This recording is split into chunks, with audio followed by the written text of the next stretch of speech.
बोलो राजा रामचंद्र की जय। राजा दशरथ की स्थिति कैसी है, आइए सुनते हैं मेरे चैनल संस्कृति विसुधा में।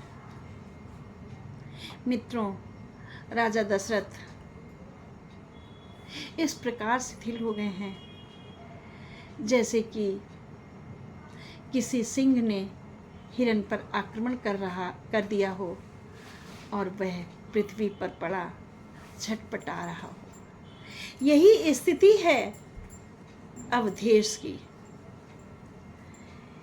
व्याकुल राव शिथिल सब गाता, करनी कलप तरु मनहु निपाता,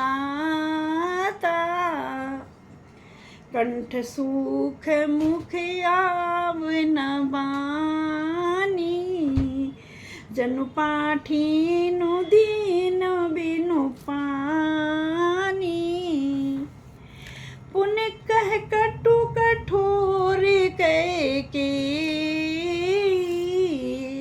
मनौ गाये महु माहुर देहि, जो अंत हुअस करे तब रहेऊ, मांग मांग तुम के ही बल कहू, दुई के होय एक समय भुआला, हसब ठठाई फुलाऊ बुगाला, दान कहब अब कृपनाई, होई कि खेम कुशल रोताई, छाणो बचन की धीरज धरहूँ, जन अब लाज में करुणा करहूँ। कैकेयी कहती है, इतने कठोर वचन बोल रही है, इतने जन्मों का प्यार भूल गई है, इतने वर्षों का प्यार भूल गई है।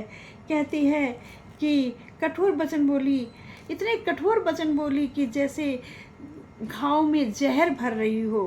कहती है कि अगर ऐसा ही करना था, ऐसे पड़े हुए हो, अगर इतना ही इस प्रकार ही करना था तो बार बार क्यों कहते थे मांग लो, वरदान मांग लो, है ना ऐसा। और हे राजा, ठहाका मारकर हंसना और गाल फुलाना क्या यही था, आज ही के दिन के लिए था? ये दोनों क्या एक साथ हो सकते थे? दोनों को भी कहाना और कंजूसी भी करना कि मैं बड़ा नीत बालक राजा हूँ, लेकिन उसमें कंजूसी कर रहे हो, उसमें बिलख रहे हो, चटपटा रहे हो। क्या राजपूती में प्रेम कुशल भी रह सकती है? कहती है, छाड़ो वचन की धीरज धरो, या तो वचन छोड़ दो अपना, जो आपने 2 वचन देने को कहे थे वह छोड़ दो, या फिर धैर्य धारण करो। किस बात का धैर्य धारण करो? राम को वन भेज दो, मन में धैर्य धारण करो। जन अम्बिला जिम करुणा करहूँ, स्त्री की भांति रोइए पीटिए नहीं, स्त्री की भांति रुदन मत करिए।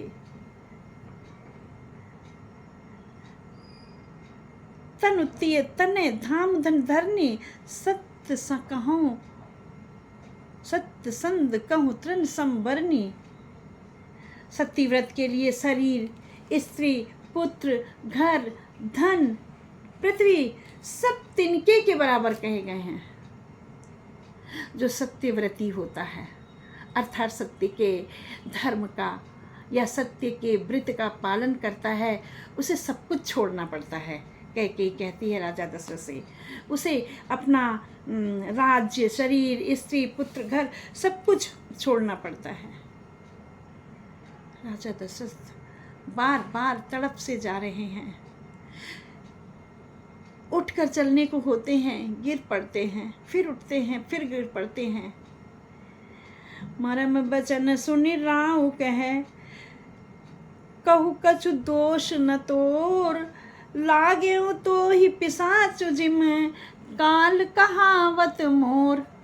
राजा कहते हैं कि तेरा कोई दोष नहीं है कैकेयी, तेरे सिर पर भूत सवार हो गया है और तेरे सिर का भूत मेरा काल बनकर आया है, मेरे प्राण हरण करके रहेगा। तू मेरे प्राण लेना चाहती है और वह काल ही तुझसे ये सब कहला रहा है। ऐसा कहकर राजा पुनः मूर्छित हो जाते हैं। पुनः पुनः पुनः मूर्छित होते हैं, पुनः चेतना में आते हैं, पुनः मूर्छित होते हैं, किंतु कठोर हृदय कैकेयी का हृदय नहीं पिघलता है। बोलो राजा दशरथ की जय।